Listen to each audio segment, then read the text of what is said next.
नमस्कार, मैं हरिहर लोहमी हरि निरोगी काया चैनल पर आपका हार्दिक स्वागत और अभिनंदन करता हूँ। साथियों, हम लोग किसी न किसी तरह के विकार, किसी शारीरिक विकार, शारीरिक बीमारी से ग्रसित रहते हैं और लेकिन हम ये नहीं सोचते हैं कि हमारे अंदर जो बीमारियाँ आ गई हैं या जिसको हम चैलेंजेस कहते हैं या जिनको हम विकार कहते हैं, वो कहाँ से आए। आप ये समझिए कि हर चीज़ की जड़ें हमारे अंदर ही समाई हुई हैं। हमारा मन स्वस्थ नहीं है, तो हमारा शरीर भी स्वस्थ नहीं रह सकता है। कहावत है, स्वस्थ मन में ही स्वस्थ शरीर निवास करता है। साथियों, हमने बचपन से जब से याद है, तब से लेकर आज तक हमने अपने मन में, मस्तिष्क में ऐसा कूड़ा भर रखा है, ऐसा कीचड़ भर रखा है, जो हर समय सबकॉन्शियस माइंड हमारे सामने, आँखों के सामने आता रहता है और हम उससे चिपकते रहते हैं, उससे लिपटते रहते हैं और उससे दोस्ती कर लेते हैं। जब आप इनसे दोस्ती कर लेते हो, उससे चिपक जाते हो, तो उसका ही उसी का प्राण है परिणाम है कि हमारे शरीर में कई तरह के विकार जैसे blood pressure, blood sugar, thyroid, heart की बीमारी, साँस की बीमारी, किडनी में कोई प्रॉब्लम हो या क्या पैंक्रियाज में समस्या आ गई हो, लीवर में प्रॉब्लम हो, पेट पाचन शक्ति सही नहीं हो, गैस बनती हो या कब्ज बनता हो, कई तरह की ऐसी बीमारियां हैं वो या हड्डियों में हमारा दर्द हो, जोड़ों में दर्द हो और हमारे कंधे जकड़े हुए हैं, ये सब चीज़ें हमारे अंदर जो विकार, मन में हमारे जो विकार भरे हुए हैं, क्रोध है, गुस्सा है, आक्रोश है, उसी का परिणाम है।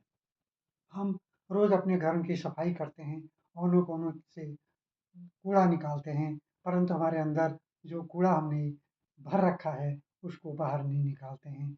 उससे हम लिपटते रहते हैं, उससे चिपकते हैं, तो उसी का परिणाम हमें भुगतना पड़ता है। साथियों, जीवन जो ईश्वर ने हमें ये मनुष्य जीवन दिया है, ये अमूल्य धरोहर है। ये केवल इसलिए नहीं दिया है कि हम खाएँ, पिएँ और मौज मस्ती करके इस दुनिया से चले जाएँ। हमें इस शरीर की सुरक्षा करते हुए लोगों की भलाई करनी है, दीन दुनिया की भलाई करनी है, समाज में कुछ भलाइयाँ करनी हैं, इसलिए हमको यहाँ पर भेजा गया है। साथियों, आप जानते हो कि जन्म जो है, जन्म की अवधि निर्धारित है। 9 महीने में बच्चा अपनी माँ के गर्भ से बाहर आता ही आता है। परंतु इस दुनिया से जाने का कोई समय निर्धारित नहीं है। कोई बचपन में ही पैदा होते ही चला जाता है, कोई ससुराल में चले जाते हैं, कोई जवानी में चले जाते हैं, कोई अ, य बुढ़ापे की उम्र आने के करीब चले जाते हैं, कोई लंबी उम्र जीवित रहते हैं। साथियों, हमें ये निर्धारित करना है कि हमें ये सोचना है, क्या हम इस जीवन को आगे बढ़ा सकते हैं? निश्चित रूप से बढ़ा सकते हैं। कोई ऐसा प्राणी नहीं है, कोई ऐसा मनुष्य नहीं है कि जो ये ना चाहता हो कि मैं लंबा जीवन जिऊँ, निरोगी जीवन जिऊँ। क्योंकि जीवन में 7 सुख कहे गए हैं, जिसमें जैसे पहला है निरोगी काया, दूसरा है धन संपदा, तीसरा है अ, पत जीवन संगिनी, आज्ञाकारी या साथ देने वाली पत्नी, चौथा है आज्ञाकारी पुत्र, पाँचवाँ है अपने पास अच्छे पड़ोस में रहना, छठा है एक ऐसे देश में राजा के निकट रहना और छठा सातवां है सुख शांति। साथियों, सबसे बड़ा जो स्थान दिया गया है, वो दिया गया है निरोगी काया को, स्वस्थ शरीर को ही दिया गया है। हम अपने इस शरीर को स्वस्थ कैसे बनाएं, लंबा जीवन कैसे जिए। अगर हम चाहते हैं कि हम 100 साल जिए, 120 साल जिए, तो हम इस शरीर के साथ, इस बीमार के शरीर के साथ 100 साल की यात्रा किसी भी दशा में नहीं कर सकते हैं। हमें जब वो यात्रा करनी है, हम निर्धारित करते हैं कि हमें 120 साल जीवित रहना है, 100 साल जीवित रहना है, तो हमें उसका एक मार्ग भी बनाना पड़ेगा। वो मार्ग है स्वस्थ शरीर से ही हम लंबी यात्रा कर सकते हैं। साथियों, अब हमने अपने अंदर जो कूड़ा भर रखा है, उसको हम बाहर नहीं निकाल देते हैं। उसे पाल लेते हैं, उससे दोस्ती कर लेते हैं, उसको बाहर निकालना है। उसको हम बाहर कैसे निकालें? इसके लिए हमारे पास हमें मन में एक विश्वास होना चाहिए, हम जो कर रहे हैं वो ज़रूर होगा। और दूसरा है धैर्य, संयम। धैर्य की भी बहुत आवश्यकता है। धैर्य का मतलब है एक दिन से यह कार्य नहीं होना है, हमें नियंत्रित रूप से ये करना है। फिर है संयम, संकल्प। संकल्प मतलब मुझे करना ही करना है। जब हम किसी काम का संकल्प लेते हैं तो वह हो ही जाता है। अगर कोई विद्यार्थी ये संकल्प लेता है मुझे डॉक्टर बनना है, इंजीनियर बनना है, वो उसी अनुरूप पढ़ाई करता है, उसी अपने को उसमें तल्लीन करता है उस पढ़ाई में, और निश्चित रूप से वो अपने लक्ष्य को प्राप्त करता है। अगर हमारे पास विश्वास है, धैर्य है और संकल्प शक्ति है तो निश्चित रूप से हम 120 साल तक भी जीवित रह सकते हैं। और उसके लिए हमें अपना मार्ग बनाना है। मार्ग है स्वस्थ जीवन का, स्वस्थ मन का। हमें अपने मन को स्वस्थ बनाना है। जब हमारा मन स्वस्थ होगा, उसमें जो विकार पैदा हो गए हैं, जो चैलेंजेस पैदा हो गए हैं, धीरे धीरे वो सही होंगे, ठीक होंगे। और हम जो दवाइयाँ लेकर के अपने जीवन पर निर्भर हैं, दवाइयों पर निर्भर हैं, वो निर्भरता हमारी कम होगी। धीरे धीरे हम दवाइयाँ भी छोड़ सकते हैं। साथियों, इसके लिए हमें एक सबसे बड़ा उपाय क्या है?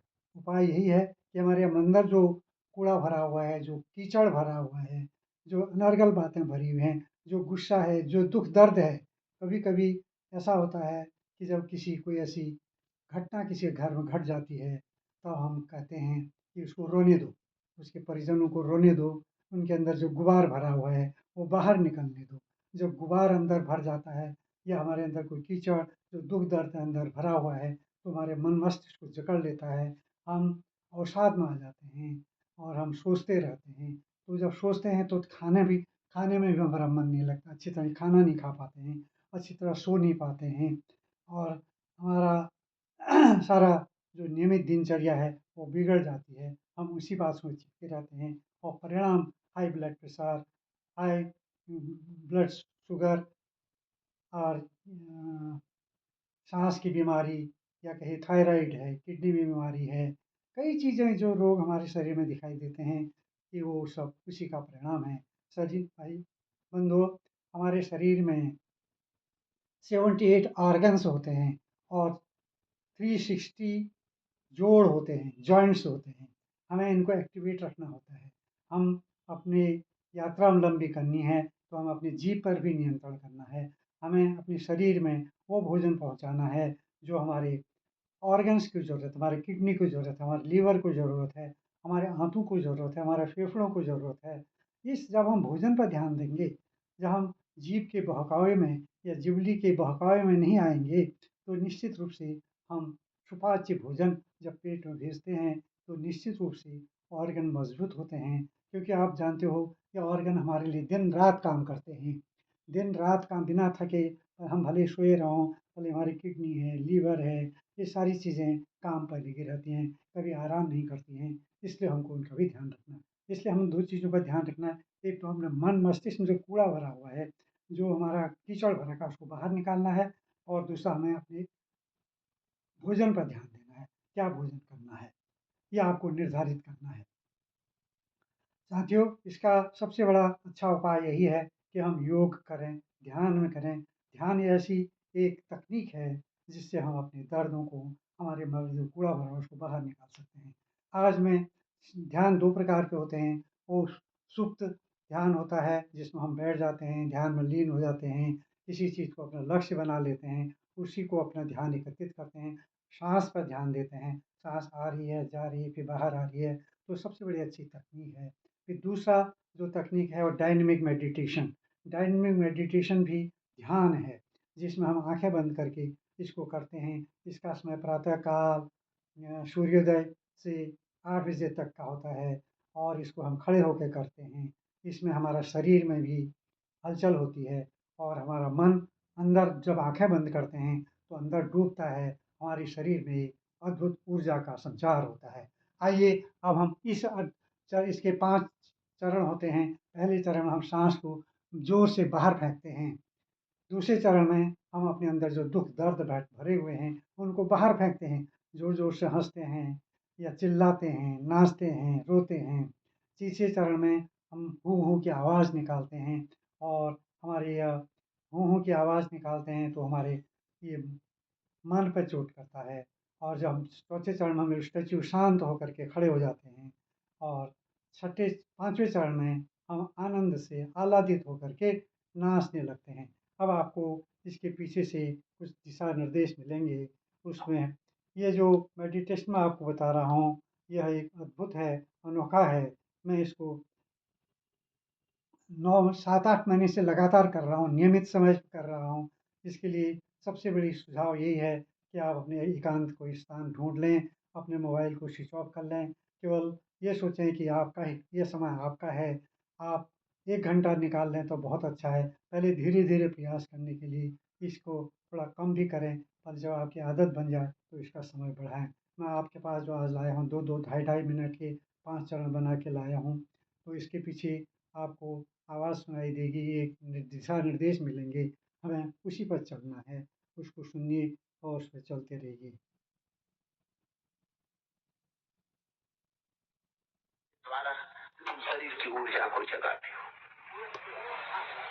सांस के आघात प्रत्याघात से तुम शरीर में पड़े हुए ऊर्जा की परतों को सक्रिय करते हो।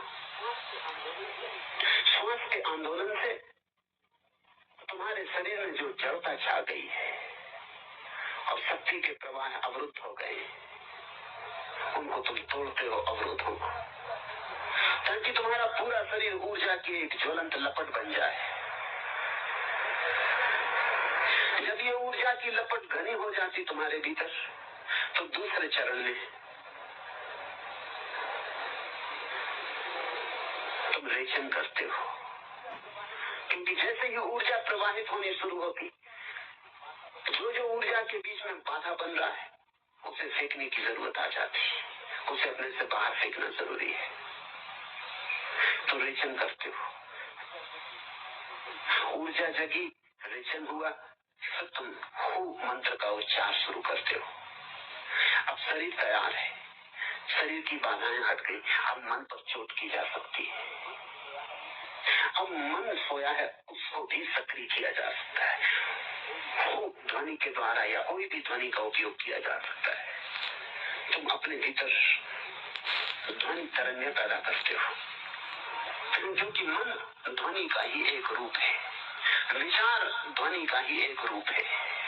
ध्वनि की तरंगों से तुम विचारों को फेंकते हो, मन को सक्रिय करते हो। फिर चौथे चरण में तुम शांत मूर्तिवत खड़े रह जाते हो।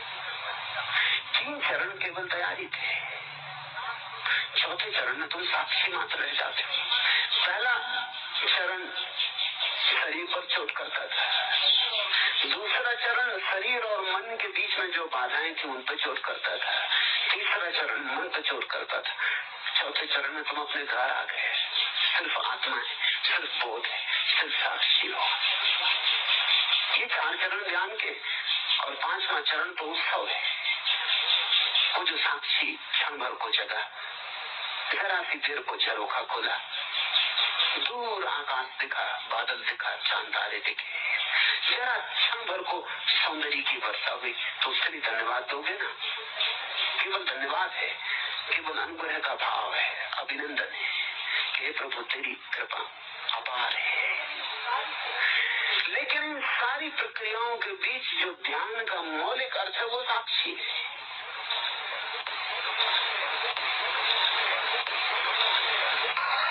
बहुत निकट है नया जीवन, लेकिन थोड़े से कदम भी उठाने के लिए जो कमजोर है उनके लिए कुछ भी नहीं किया जा सकता। मैं इधर आपको बार बार बीच में याद दिलाऊंगा कि जोर से करें। जब मैं याद दिलाऊं तब पूरी ताकत फिर से इकट्ठी करके लगा दे। हमारा मन ऐसा है कि 2 क्षण में भूल जाते हैं, 2 क्षण सांस लेते हैं, तेज फिर धीमा हो जाता है। मैं फिर आपको कहूंगा, मैं आपको यहाँ से चोट करता ही रहूंगा, और जब भी मैं आपको कहूँ जोर से, तो आप फिर सारी ताकत लगा के जोर में आ जाए।